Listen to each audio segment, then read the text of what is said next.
انتہائی دردناک اور لاچار کر دینے والی بیماری فسچولا، یہ کیا ہے اور کس طرح یہ ٹھیک ہو سکتا ہے؟ آج اس موضوع پر بات کریں گے۔ میں ہوں شہزاد چودھری اور آپ دیکھ رہے ہیں ہیلتھ پلس نیوز۔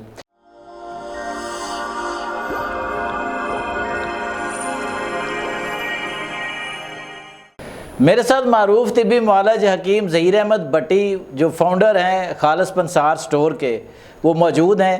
آئیے ان سے بات کرتے ہیں کہ یہ بیماری کیا ہے، یہ کیوں ہوتی ہے اور اس کو کس طرح کیور کیا جا سکتا ہے۔ ناظرین کو بتائیے گا کہ فسچولا جو ہے یہ کس طرح بنتا ہے، یہ کس طرح اس کا آغاز ہوتا ہے، کیا بیماری ہے یہ؟ فسچولا جو ہے ایک واقعی بڑا ایک اذیت والا ایک مرض ہے، اور جو زیادہ موسٹلی ان لوگوں کو ہوتا ہے جن کی سٹنگ کا زیادہ مسئلہ، جو لوگ زیادہ بیٹھتے ہیں، جن کا بیٹھنے کا زیادہ کام ہے۔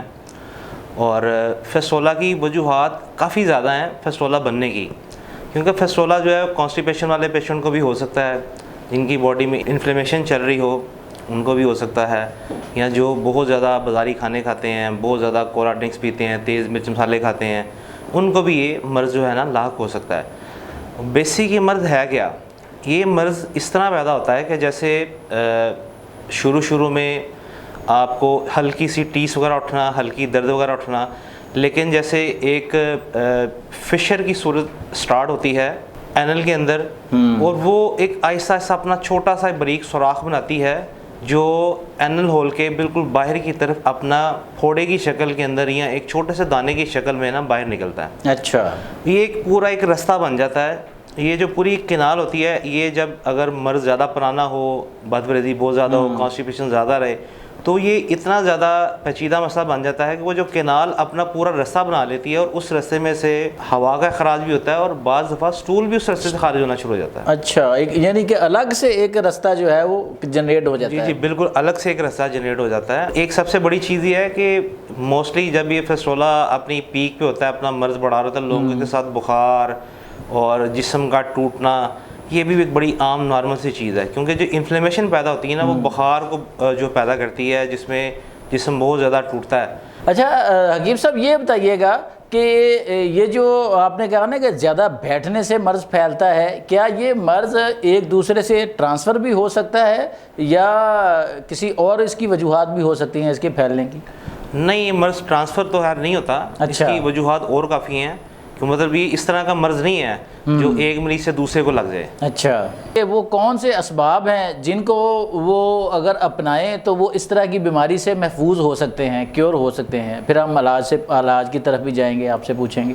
کوشش کریں آپ 1 گھنٹہ بیٹھتے ہیں تو آپ اس کے بعد تھوڑا سا چہل قدمی کر لیں، بے شک وہ 20-50 قدم کیوں نہ ہو، ٹھیک ہے؟ ایک تو یہ کام کریں سرفرس، یعنی مسلسل پریشر کریٹ نہ ہو گھنٹوں میں۔ بالکل بیسک مسلسل بیٹھنے سے ہوتا کیا کہ ہمارے جو باڈی میں جو کثیف گاڑھا خون ہوتا ہے نا، وہ ہمارے بالکل مقد نیچے بیٹھتا ہے۔ جی، جب وہ بیٹھتا تو یہ پھر اس میں ہمارے پائلز کے مسئلے، فشر کے مسئلے، فسچولا کے مسئلے شروع ہو جاتے ہیں، ٹھیک ہے؟ اور ان کو نہ ہونے دینے کے لیے کیا ضروری ہے سب سے زیادہ، وہ ہے آپ کا فائبر کا استعمال۔ اچھا، آپ اپنی باڈی کو فائبر مناسب مقدار میں دیں، اپنی باڈی کو ہائیڈریٹ رکھیں، پانی مناسب مقدار میں باڈی کو دیں، کیونکہ جب ہم باڈی کو پانی نہیں دیتے خون گاڑھا ہونا شروع ہو جاتا ہے، جب ہم اس کو فائبر نہیں دیتے کانسٹیپیشن کا مسئلہ پیدا ہوتا ہے، اور وہی مین وجوہات ہیں اس مرض کو اس شدت تک پہنچانے کے لیے۔ اچھا ظہیر بھائی، یہ بتائیے گا کہ یہ کس ایج میں زیادہ ہو سکتا ہے، یا عورتوں مردوں کا کامن مرض ہے یا خاص کسی ایج گروپ کو ہوتا ہے؟ کوئی اسپیشل ایج گروپ نہیں ہم کہہ سکتے جی، کیونکہ اس میں جن کی سٹنگ زیادہ ہے، لیکن موسٹلی جو دیکھا گیا ہے وہ 18-20 سال سے اوپر لوگوں کو ہی ہوتا ہے۔ اس میں خواتین بھی شامل ہیں اور مرد بھی شامل ہیں، دونوں کے لیے یہ۔ اس کا طب یونانی میں جیسے آپ نے کہا کہ بڑا محفوظ اور شافی اس کا علاج موجود ہے، تو آج ذرا آگاہ کریں ہمارے ناظرین کو تھوڑا سا اس پر کہ وہ کیا علاج ہے، کس طرح وہ اس سے بچ سکتے ہیں بیماری سے؟ اچھا جی، بچنے کے لیے جو سب سے پہلے ہے نا، جو مرض پیدا نہ ہو، اگر آپ کو ہلکی سی کوئی علامات شروع ہوئی ہیں تو آپ اس کو فوری طور پہ اپنی خوراک کو صحیح کر کے آپ علامات کو دور کر سکتے ہیں۔ جی، اب خوراک کو صحیح کیا کرنا ہے، جیسے میں نے آپ کو پہلے عرض کیا کہ اپنی ڈائٹ کو اچھا کریں، اس میں مناسب مقدار میں فائبر لیں۔ جی، بازاری کھانوں سے پرہیز کریں، تیز مرچ مسالہ جات سے پرہیز کریں، جتنے ڈبہ بند بازاری کھانے کی اشیاء ہوتی ہیں ان سے پرہیز کریں۔ دوسرے نمبر پہ پانی کا استعمال جو ہے نا وہ زیادہ کریں، سیلڈ کا استعمال زیادہ کریں، پھلوں کا استعمال زیادہ کریں. پھلوں میں آپ فائبر جن پھلوں میں زیادہ مقدار میں شامل ہے وہ زیادہ استعمال کر سکتے ہیں. جیسے آج کل موسم میں آڑو ہے اور خوبانی استعمال کر سکتے ہیں. آلو بہارا بہت اچھی چیز ہے اس کے لیے. چیری بہت اچھی چیز ہے اس کے لیے. اور جو عام روٹین میں پھل چلتے ہیں، آپ اگر ڈائبیٹک نہیں ہیں تو آپ کیلا بھی استعمال کر سکتے ہیں. اس میں بڑی اچھی خاصی مقدار میں فائبر بھی ہوتا ہے، پوٹاشیم کی مقدار بھی اچھی خاصی مقدار میں ہوتی ہے. سیب کا استعمال بھی کر سکتے ہیں. پھلوں میں جو یہ چیزیں میں نے بتائی ہیں بہترین ہیں. سبزیوں میں پرہیز میں بتاؤں گا، کیونکہ سبزیوں میں پہلے لوگوں کے پاس بڑی آپشن کم ہوتی ہے کھانے کے لیے، تو میں اس میں بتاؤں گا جو سبزی نہیں کھانی چاہیے اس مرض میں.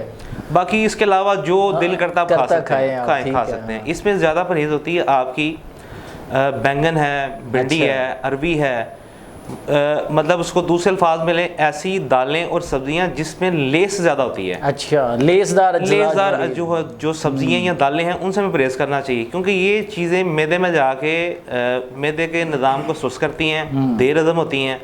گیسز کا جو ہے زیادہ اس سے مسئلہ بنتا ہے. تو جب یہ مسئلے کی علامتیں پیدا ہو رہی ہوں تو ان چیزوں سے اوائڈ کرنا چاہیے. یہ جو پھر اگر اس طرح کی علامات آپ کو پتہ لگے مریض کو کہ یہ مجھ سے بننا شروع ہو گئی ہے، اس طرح کی فسٹولا بیماری جو ہے، یا وہاں مسے بننا شروع ہو گئے جس طرح آپ نے بتایا ہے، تو وہ گوشت جو ہے وہ بھی کھانا ان کے لیے مفید ہے یا نہیں؟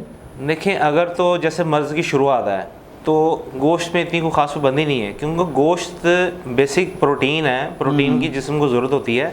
لیکن جب یہ شدت میں ہو پھر اس میں ہم تھوڑا سا بند کرتے ہیں، کیونکہ بیسک لوگ گوشت کا ٹیسٹ نہیں لیتے. لوگ اس میں گرم مسالے اس حد تک ڈال دیتے ہیں کہ وہ گوشت کا وہ فائدہ ہی نہیں رہتا، جو ہے وہ مر جاتا ہے، ذائقہ ختم ہو جاتا ہے. تو گوشت کی پرہیز جو ہے نا اس میں صرف بڑے گوشت کی زیادہ پرہیز کرائی جاتی ہے، وہ بھی جب مرض زیادہ شدت میں ہو. لیکن گوشت اگر آپ کھاتے ہیں تو کوشش کریں، گوشت ایک جیسے پروٹین ہے، پروٹین ہمیشہ ڈائجسٹ آپ کا جلدی ہوتا ہے اگر آپ اس کے ساتھ فائبر کی مقدار اچھی لیتے ہیں. اگر آپ سیلڈ وغیرہ اچھا طریقے سے کھاتے ہیں تو سمجھ لیں کہ آپ کا جو گوشت کھانا وہ نقصان دہ نہیں ہے آپ کے لیے. لیکن مرض کی شدت میں آپ کو ان گوشت سے کچھ نہ کچھ دیر کے لیے جو ہے نا وہ اس کو روکنا پڑے گا آپ کو. اچھا زید بھائی، اس کا حل کیا ہے؟ آپ ناظرین کو ذرا یہ بتا دیں، اگر لوگ اس طرح کے بیماری میں مبتلا ہیں تو ان کو افاقہ ہو، ان کی بیماری ٹھیک ہو سکے. اچھا، حل اس کا بڑا بہترین ہے. سب سے پہلے تو جتنی صفائی کا طریقہ استعمال کیا جا سکے بہتر سے بہتر وہ کرنا چاہیے. اور دوسرے نمبر پہ اپنی خوراک کو، جیسے میں نے پہلے عرض کیا کہ خوراک اپنی جو ہے بازاری چیزوں کو ایک دفعہ روکیں، بالکل سادہ غذا پہ آ جائیں. اچھا، فائبر سے بھرپور غذائیں لیں، ٹھیک ہے. اور اگر آپ اس کو علاج والی سائڈ پہ آتے ہیں تو آپ کو، کیونکہ یہ مرض ہمارے خون کی وجہ سے ہی بننا شروع ہوتا ہے، خون میں خرابی پیدا ہونے کی وجہ سے ہی. اچھا، تو ہمیں اس کے لیے مصفی چیزیں استعمال کرنی چاہیے خون کو پتلا کرنے کے لیے، خون کو صاف کرنے کے لیے. اس میں بے شمار چیزیں ہیں جو ہم خون کو پتلا کرنے کے لیے استعمال کر سکتے ہیں، خون کو صاف کرنے کے لیے استعمال کر سکتے ہیں. اور اس کے علاوہ جب یہ مرض شدت پکڑتا ہے تو اس کے لیے جو سب سے ضروری ہے وہ ایک ہے کہ جب یہ کینال اپنا پورا ٹریک بنا لیتی ہے نا، جب اس میں سے سمجھ لیں کہ دانے کی شکل بن گئی، اس میں سے پس یا پیلے رنگ کا مواد خارج ہوتا ہے، اس میں اس کو روکنے کے لیے سٹس بات کی ضرورت پڑتی ہے. اب ہمارے طب یونانی میں سٹس بات کے لیے آپ کے پاس سب سے بہترین آپشن پھٹکڑی ہے. آپ پھٹکڑی کا پانی بنائیں جی، اس کو کوئی 35 سے 40 ڈگری کا پانی گرم کریں، اس کے اندر بیٹھیں. اچھا، ٹھیک ہے. اور یعنی کسی ٹب میں ڈال لیں، اور اس کو پانی سے بھریں، اس کے اندر تھوڑی سی پھٹکڑی کی مقدار ڈالیں اور اس میں سٹ بات کریں. اس کے علاوہ نیم کے پتوں کو پانی میں تھوڑا سا جوش دے کے آپ اسی طرح ایک ٹب پانی بنائیں، اس میں نیم کے پتوں کا جوش ہوا، جو جوش سے تیار کیا پانی اس میں ملائیں، اس میں سٹ بات کریں. بیسک جو فیسٹولا کا مسئلہ ہے وہ دونوں طریقوں سے ہمیں سولو کرنا پڑتا ہے. ہمیں کھانے کے لیے بھی اچھی ادویات کی ضرورت ہے، خوراک بھی صحیح کرنے کی ضرورت ہے، پھر بیرونی طور پہ سٹ بات کرنے کی زیادہ ضرورت ہے، کیونکہ جو جراثیم بنتے ہیں اس کے، وہ جراثیم مرض کو پھیلاتے ہیں، پھر وہ اپنی برانچز بناتے ہیں اندر جا کے، وہ پھیل جاتے ہیں. اچھا، تو حکیم صاحب کوئی نسخہ بھی بتائیں لوگوں کو کہ اگر کھانے کے لیے کوئی ایسی ادویاتی کو نسخہ ان کو اگر اس طرح کیور کرنے کے لیے اس کے لیے 2-3 چیزیں بتاؤں گا آپ کو، بڑی بہترین قسم کی 2-3 چیزیں ہیں جس میں سر فہرست جو ہے وہ ہماری طب یونانی کی ایک ہرب ہے رسوند. جی، رسوند بہت زبردست چیز ہے اس سارے مرض کو حل کرنے کے لیے. اور رسوند جو ہے اس کو آپ ایک چنے کے دانے جتنی مقدار لے کے صبح شام 2 ٹائم آپ کھانا کھانے سے پہلے پانی کے ساتھ اس کو لے لیں. اچھا. اس کے علاوہ بلڈ پیوریفیکیشن کے لیے ایک چھوٹا سا نسخہ ہے جس کے اندر چرائتا، عناب اور سندل 3 چیزیں ہیں, 3 گرام لیں اس کو, 1 سے 1.5 گلاس پانی کے اندر اس کو ابالیں, اور اس کے 2 حصے کر لیں, ایک حصہ صبح پی لیں, ایک حصہ شام پی لیں, کھانا کھانے سے پہلے یا کھانے کے 1 گھنٹے بعد. اچھا. اور یہ بڑا مجرب علاج ہے, یہ تھوڑا سا ٹائم لے گا آپ کا, مہینہ 2 مہینہ آپ کو استعمال کرنا پڑے گا, لیکن یہ آپ کا فسٹولا سے مستقل طور پہ جان چھڑا دے گا, جان چھڑا دے گا. جی ناظرین, یہ تھے حکیم ظہیر احمد بھٹی, جنہوں نے آج آپ کو فسٹولا کے حوالے سے آگاہ کیا کہ یہ کیوں بنتا ہے اور کن اسباب کی وجہ سے بنتا ہے, اور کس طرح کون سی غذائیں جو ہیں اس کو بڑھا سکتی ہیں, کون سی کم کر سکتی ہیں, اور پھر انہوں نے 2 آسان نسخے آپ کے ساتھ شیئر کیے ہیں کہ اگر آپ مستقل مزاجی کے ساتھ یہ دونوں نسخے استعمال کریں گے تو آپ انشاءاللہ العزیز فسٹولا سے مکمل طور پر نجات حاصل کر لیں گے. آج تک کے لیے اتنا ہی. اپنے میزبان شہزاد چودھری اور حکیم ظہیر احمد بھٹی کو اجازت دیجیے. اللہ نگہبان.